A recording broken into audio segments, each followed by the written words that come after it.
Perkenalkan, saya Kaila Widya Vigaisani dengan ujung NPM 107.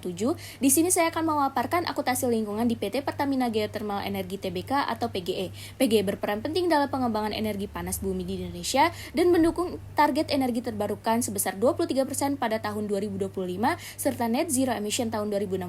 Namun perusahaan menghadapi tantangan untuk menjaga profitabilitas sekaligus juga tanggung jawab terhadap lingkungan. Penelitian ini memfokuskan pada 4 hal utama. Yang pertama ada penerapan akuntansi lingkungan dalam operasional PGE. Kedua, ada prinsip CSR yang diterapkan untuk mendukung keberlanjutan perusahaan. Ketiga, ada penilaian kinerja lingkungan melalui program proper. Dan yang keempat, ada pengaruh biaya konservasi lingkungan terhadap kinerja keuangan. Praktik-praktik ini itu membantu perusahaan meningkatkan efisiensi dan keberlanjutan jangka panjang. Berdasarkan laporan keberlanjutan PGE tahun 2024, isu utama mencakup transisi energi menuju net zero emission tahun 2060 itu memfokus pada efisiensi energi, inovasi teknologi, dan dekarbonisasi operasional.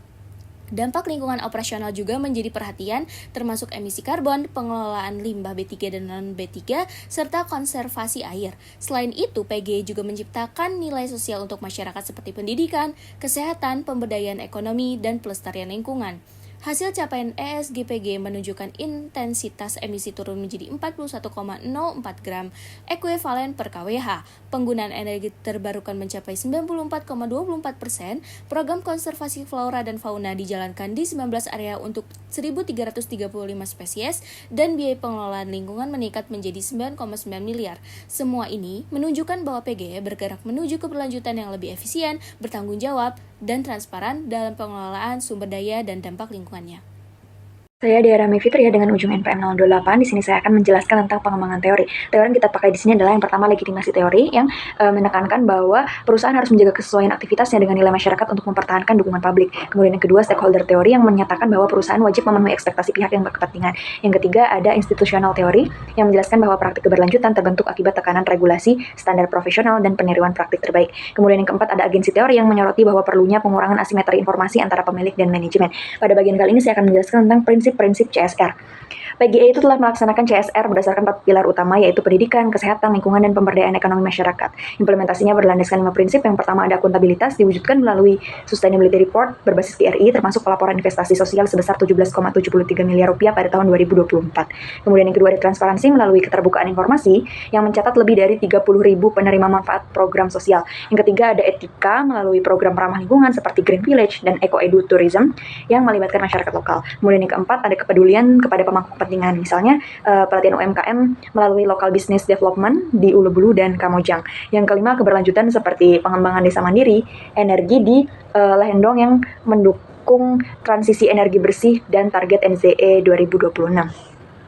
Kemudian untuk triple bottom line, di dimensi people itu menekankan komitmen sosial PGE untuk menjaga penerimaan masyarakat dan akuntabilitas publik. Pada dimensi planet didukung oleh penelitian dari FINI tahun 2025 yang menunjukkan bahwa PGE itu menurunkan emisi karbon sekitar 9,7 juta ton per tahun melalui teknologi berkelanjutan. Kemudian dimensi profit itu ditunjukkan oleh penelitian Padantia dan Sudrajat tahun 2024 yang menemukan bahwa integrasi ESG itu meningkatkan pertumbuhan penjualan, profitabilitas, dan nilai perusahaan termasuk nilai intrinsic green bond yang lebih tinggi dibandingkan obligasi konvensional. Kemudian ada environmental cost yang merupakan seluruh biaya yang dikeluarkan perusahaan untuk mencegah atau mengendalikan dampak lingkungan. Sesuai dengan prinsip Environmental Management Accounting JAS tahun 2003, biaya lingkungan itu harus dipetakan dan dikelola sebagai bagian dari strategi bisnis. Pada PGE ini, environmental cost itu meliputi biaya pengelolaan limbah dan konservasi operasional, biaya konservasi air dan penerapan zero liquid discharge, biaya pengurangan emisi, dekarbonisasi dan verifikasi GRK, biaya konservasi keanekaragaman hayati, biaya TJSL lingkungan seperti agroforestry dan Gemah Karsa, serta biaya sertifikasi dan administrasi lingkungan seperti ISO 14001, proper, dan pelaporan ESG. Nah, pengelolaan biaya ini memperkuat kinerja operasional, menurunkan risiko lingkungan, dan meningkatkan transparansi perusahaan. Perkenalkan, nama saya Eri Rabiah Khalila dengan ujung NPM 053. Baik, pada slide ini saya akan menjelaskan mengenai kinerja lingkungan Pertamina Geothermal Energi tahun 2024. Nah, secara umum, performa lingkungan PGE menunjukkan tren positif dibandingkan tahun sebelumnya, yaitu tahun 2023. Pertama, dari aspek emisi, PGE berhasil meningkatkan pengindaran emisi sebesar 2% dan menurunkan intensitas emisi dari 41,5 menjadi 41,04. Ini menunjukkan operasi panas bumi itu semakin efisien dan lebih rendah emisi. Selanjutnya, dari sisi energi, walaupun penghematan energi itu sedikit menurun, intensitas energi tetap stabil dan penggunaan energi terbarukan tetap sangat tinggi, yaitu sekitar 94,24%. Untuk aspek air dan limbah, ada peningkatan konsumsi air karena peningkatan aktivitas operasional. Namun, limbah air yang dibuang justru turun hampir 30%, yang berarti proses pengolahan dan reinjeksi itu semakin membaik. Pengolahan limbah B3 dan non-B3 itu melalui prinsip 4R itu juga meningkat. Yang terakhir itu ada biaya pengelolaan lingkungan yang naik hampir 9%, menunjukkan bahwa komitmen Pertamina Geothermal Energy ini terus meningkatkan kinerja lingkungannya. Selanjutnya, capaian proper dan inovasi Pertamina Geothermal Energy. Nah, PGE itu berhasil mempertahankan peringkat proper emas dengan Kamojang meraih emas selama 14 tahun berturut-turut dan juga Ulu Belu selama 3 tahun. Peringkat ini hanya diberikan kepada perusahaan yang tidak hanya patuh tetapi juga melakukan inovasi lingkungan dan juga sosial. Nah, PGE juga menjalankan berbagai inovasi seperti teknologi Flow to Max untuk meningkatkan efisiensi produksi, penerapan zero waste water discharge, serta konservasi biodiversitas yang melibatkan 1.300 spesies di 19 area. Nah, selain itu, PGE ini juga menjalankan program bisnis sosial berbasis lingkungan. Salah satunya adalah Gemah Karsa yang memanfaatkan brand geothermal menjadi pupuk organik. Nah, program ini tuh tidak hanya menurunkan emisi, tapi juga meningkatkan pendapatan petani lokal. Yang terakhir adalah Environmental Conservation Cost dan analisis teorinya. Nah, pada tahun 2024, PGE ini mengeluarkan 9,90 miliar untuk mengelola lingkungan dan 17,73 miliar untuk program sosial lingkungan. Biaya ini itu terutama digunakan untuk konservasi seperti elang dan rehabilitas kawasan. Nah, jika dilihat dari teori legitimasi, biaya lingkungan ini itu merupakan cara perusahaan untuk memenuhi kontrak sosial dan menjaga kepercayaan publik yang dibuktikan dengan capaian proper emas seperti yang saya jelaskan di slide sebelumnya. Nah, dari perspektif stakeholder, biaya ini mencerminkan perhatian PGE terhadap komunitas lokal, pemerintah, dan lembaga konservasi. Dari teori keagenan, keterbukaan PGE dalam mengungkapkan biaya lingkungan juga mengurangi asimetri informasi dan menunjukkan bahwa biaya tersebut adalah investasi strategis dan bukan pemborosan. Jadi secara keseluruhan, biaya lingkungan justru mendukung profitabilitas PGE melalui mitigasi risiko, efisiensi, dan penguatan reputasi perusahaan. Nah, berikut adalah tabel dari cost atau biaya yang dikeluarkan yang akan selanjutnya dijelaskan oleh rekan saya. Saya Indah Dwi Savitri dengan ujung NPM 045. Saya akan menjelaskan mengenai hasil analisis Environmental Conservation Cost.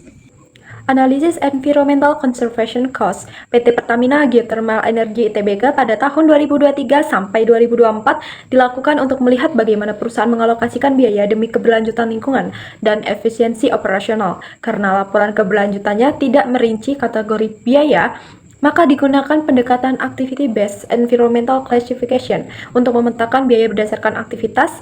Analisis berfokus pada dua pos utama, yaitu biaya pengelolaan lingkungan dan investasi TJSL lingkungan, yang dianggap mencerminkan total pengeluaran lingkungan PGE itu sendiri. Perbandingan biaya lingkungan tahun 2023 sampai 2024 secara umum, Environmental Conservation Cost PGE meningkat pada kedua kategori. Kenaikan hampir 9% pada biaya pengelolaan lingkungan menunjukkan penguatan aktivitas kepatuhan seperti pengendalian limbah, pemantauan emisi, efisiensi energi, dan audit lingkungan.